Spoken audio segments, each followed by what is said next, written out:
My fiancé texted, "Wedding's still on, but I'm spending the last few nights before with my ex for closure." I replied, "Do what you need to do." Then I called the venue and canceled everything. She found out at her bachelorette party when the venue called her about the cancellation. And then I, 29 male, got the text from my fiancé, Brooke, 27, on a Wednesday afternoon while I was at work. We were supposed to get married that Saturday, 3 days away. The full message read, "Hey babe, just wanted to be transparent with you. Derek reached out and we've been talking. He's going through a rough time with his dad's cancer diagnosis and needs support. I'm going to spend Thursday and Friday night at his place just for closure before our big day. Nothing will happen. I promise. The wedding's still on. Love you, Derek." Her ex of 4 years, who she'd sworn she was completely over when we started dating 2 years ago. I read it 3 times, then I typed back, "Do what you need to do." She responded immediately, "OMG, you're the best. I knew you'd understand. This is why I'm marrying you. So mature and secure. Can't wait to be your wife on Saturday." I put my phone down and stared at my computer screen for about 5 minutes. Then I picked it back up and started making calls. First call, the venue. "Hi, this is Thomas Reed. I have a wedding booked for this Saturday. I need to cancel it." The coordinator sounded shocked. "Oh my, is everything okay? You'll lose your deposit." "That's fine. Cancel everything. The catering, the flowers, the DJ, all of it." "Sir, are you sure?" "That's nearly. I'm sure. Please process the cancellation immediately." Second call, the honeymoon resort in Hawaii. "Canceled. Lost another deposit. Didn't care." Third call, my best man, Jordan. "Dude, wedding's off. Can you let the groomsmen know?" "What? What happened?" I forwarded him the text. He was quiet for a long moment, then "That's... She really thought you'd be cool with that." "Apparently. What do you need me to do?" "Already handled it. Just let the guys know." By 6 p.m., everything was canceled. I'd already moved my stuff out of our apartment while she was at work. Her bachelorette party was that night. Convenient timing. I'd only taken what was mine. I left her engagement ring on the kitchen counter with a sticky note, "For closure." The beauty of it, Brooke's maid of honor, Gretchen, worked at the venue as an events assistant. She wasn't working that day, but her coworker would definitely mention the cancellation when it processed through their system. I turned off my phone and went to Jordan's place to wait. Update 1. The explosion started at exactly 9:23 p.m. Jordan was monitoring social media. I blocked everyone preemptively. According to him, Gretchen had posted a story from the bachelorette party, them all in matching bride tribe shirts at some rooftop bar. Happy, celebrating, oblivious. Then at 9:23, the venue's after-hours system sent an automated confirmation email to Brooke about the cancellation. She'd insisted on being copied on all vendor communications to stay organized. Jordan showed me Gretchen's next story, posted at 9:31. "Emergency. Does anyone know where Tom is?" The text to Jordan started at 9:35. I had him screenshot everything for entertainment purposes. "Gretchen, is Tom with you?" Brooke is freaking out. "Jordan, yeah, he's here." Gretchen, the venue says he canceled everything. This has to be a mistake, right? Jordan, no mistake. Gretchen, OMG, why? Jordan, ask Brooke about Derek. Radio silence for 20 minutes. Gretchen, she says you're overreacting and ruining her life over nothing. Jordan, cool story. Gretchen, she's literally sobbing. Jordan, sucks to suck. The next wave came from Brooke's mom, Helen. 17 missed calls to Jordan's phone. She didn't have his number before, but apparently got it from someone. The voicemails were gold. "This is ridiculous. The wedding is in 3 days. You tell that boy to answer his phone right now.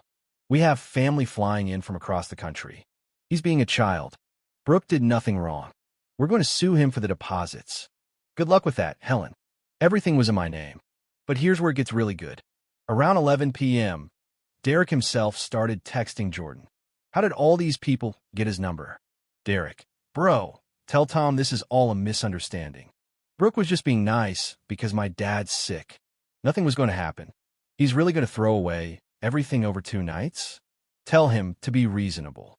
Jordan, "My guy, you literally texted the groom that you were going to spend 2 nights with his bride before the wedding. What did you think would happen? Derek, it's not like that. Jordan, it's exactly like that. Derek, Brooke said he was cool with it. Jordan, does he seem cool with it? The best part, Brooke's cousin posted a video from the bachelorette party aftermath. Brooke was sitting on the bathroom floor of the bar, still in her bride-to-be, tiara, mascara everywhere, while her friends tried to console her. Someone in the background said, "Maybe Derek can help," and Brooke screamed, "Derek is why this is happening." So much for nothing was going to happen. Update 2. Thursday morning, the day Brooke was supposed to go to Derek's for her first night of closure. I woke up to Jordan showing me his phone. Brooke had made a public Facebook post at 3 a.m. To everyone coming to celebrate our wedding this Saturday, it is with a heavy heart that I announce the wedding has been postponed due to Tom's mental health crisis. He's struggling with severe anxiety and paranoia, even making false accusations about me. I'm committed to standing by him through this difficult time as we get him the help he needs. Please keep him in your prayers. Mental health crisis? Paranoia? Two could play at that game. I made my first and only public response. I posted the screenshot of her original text about Derek, followed by "no mental health crisis. No paranoia." Brooke informed me she'd be spending the 2 nights before our wedding with her ex-boyfriend. I wished her well and canceled the wedding. Simple as that. Also, Derek's dad isn't sick. He posted photos from his golf tournament yesterday. Do what you will with that information. The comments were instant chaos. But Thursday afternoon brought the real circus to town. Brooke showed up at Jordan's apartment with reinforcements. Helen, her dad Roger, Gretchen, and Derek. They actually brought Derek. Jordan filmed it through his Ring doorbell with my permission to share. Helen immediately started. "Thomas Reed, you open this door right now? We need to discuss this like adults." Roger, "Son, I don't know what kind of game you're playing, but you're going to fix this. Do you know how much we've spent?" Brooke, "Tommy, please. You're not being rational. Just talk to me." Derek, this absolute clown, goes, "Bro, come on. Don't do her like this." Jordan's voice through the speaker. "Did you seriously bring the dude she was going to spend 2 nights with to convince him to take her back?" Silence. Brooke, "It wasn't like that."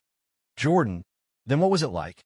Brooke, I needed to make sure there were no unresolved feelings before I got married." Jordan, "And we're there." Longer silence. Brooke, "That's irrelevant." Jordan, "It's extremely relevant." Roger tried a different approach. "Look, we have 150 guests coming. The rehearsal dinner is tomorrow. You can't do this." Jordan, "He already did." Then Derek tried to step up. "If I could just explain to Tom man to man." Jordan, "My brother, you are literally the last person who should be here right now." Gretchen finally spoke up. "Brooke, maybe we should go." Brooke lost it. "No, he doesn't get to do this. He doesn't get to humiliate me like this." Tommy, "I know you're in there. You're being pathetic. You're going to regret this for the rest of your life. I was doing you a favor by marrying you." There it was. Jordan, "Anything else, Helen?" Helen, "We're going to make sure everyone knows what kind of person he really is." Jordan, "Cool. Tom already posted the receipts." "Anything else?" They stood there for another 10 minutes making threats before building security showed up and escorted them out. But the Thursday night update was the best. Brooke went to Derek's apartment anyway. Posted a story from his couch with wine glasses visible. Sometimes the universe shows you where you're really meant to be. Guess the wedding being canceled didn't affect those closure plans. Update 3. Friday morning started with a call from the country club where the rehearsal dinner was supposed to be. Brooke was there with Helen, demanding they honor the reservation even though I'd canceled it. The manager called me because I was the account holder. "Manager, Mr. Reed, there seems to be some confusion. Miss Patterson is here insisting the dinner is still happening." Me, "There's no confusion. It's canceled." Manager, "She's saying she'll pay for it herself." Me, "That's fine, but it needs to be a new reservation. The Reed Patterson rehearsal dinner is canceled." Manager, "Understood. Oh, and sir, she asked us to charge your card for her new reservation. When we explained we couldn't do that, she became upset." I heard screaming in the background. Me, "Is that her now?" Manager, "I'm afraid so. She's demanding to speak to you. Me? I'm good, thanks. Have a nice day. An hour later, Roger called from a different number. I'd blocked his. Roger, Tom, this is Roger. I'm at the country club. They're calling the police on Brooke and Helen. Is this really what you want? Me? I want nothing. I'm just living my life. Roger, you're destroying hers. Me? She made her choices. Roger, over 2 nights? You're ending everything over a text about 2 nights. Me? Roger, did she tell you she posted from Derek's apartment last night after the wedding was already canceled? Silence. Me? Yeah, I saw that too. Still think I'm overreacting? He hung up. The rehearsal dinner aftermath was documented beautifully on social media by the gossip-loving cousin. Apparently, Brooke and Helen tried to host an alternative celebration at a restaurant. 12 people showed up out of the 60 invited. Derek was one of them. He sat next to Brooke. Her own sister left when she saw that. But Friday night was legendary. Brooke decided to do a live video on Instagram. Wine drunk, crying the whole thing. I just want everyone to know the truth, she slurred. Tom has painted me as some cheater, but I never cheated. I was just trying to get closure. Derek and I had unfinished business, and I wanted to enter my marriage with a clean slate. Tom said he was fine with it. Someone commented, "Girl, you're literally at Derek's apartment right now." She tried to move the camera, but everyone had already seen Derek's distinctive wall art. It's not. This isn't. We're just talking. Another comment. Didn't you say Tom was having a mental health crisis this morning? He is. He's crazy. Who cancels a wedding over text? Comment. Someone whose fiancé told them she was spending 2 nights with her ex. Brooke started ugly crying. You don't understand. Derek and I have history. Tom never understood that connection. Someone screen recorded the whole thing. The video ended with Derek trying to take her phone away and saying, "Babe, you're making it worse." Babe, update 4. I woke up at a resort in the mountains. Yeah, I went on a solo trip instead. Peaceful, beautiful, no drama. Jordan kept me updated, though. The wedding venue had apparently become a circus. Despite everything being canceled, about 30 guests showed up because Brooke and Helen had been telling people it was just postponed and to come anyway for a celebration of love. The venue was hosting a different event, a corporate retreat. So, there were Brooke's confused relatives and formal were wandering around while tech bros had their team-building exercises. Helen tried to strong-arm the venue into giving them space. The venue manager called the police. Again, Brooke's sister, Diana, the one who left the rehearsal dinner, texted Jordan. This is insane. Mom and Brooke are trying to convince people Tom had a psychotic break. Meanwhile, Brooke's been at Derek's since Wednesday. Dad found out Derek's been divorced twice and owns nothing. No house, no car, nothing. But Brooke's acting like he's her soulmate. I'm so embarrassed. The plot twist, Derek's sick dad, who started this whole thing, showed up at the venue because he thought his son was getting married. Derek had apparently told him that. When he found out the truth, that Derek had broken up an engagement and his supposed cancer was being used as a lie, he lost it in front of everyone. You told people I had cancer to sleep with an engaged woman. I raised you better than this. Brooke tried to intervene. It's not his fault. Tom overreacted. Derek's dad turned to her. You're engaged to another man and spending nights at my son's apartment. You're both trash. Perfect timing. Saturday night, Brooke tried one last desperate play. She showed up at the apartment we used to share. She still had her key because I'm not on the lease. I'd just been paying half the rent.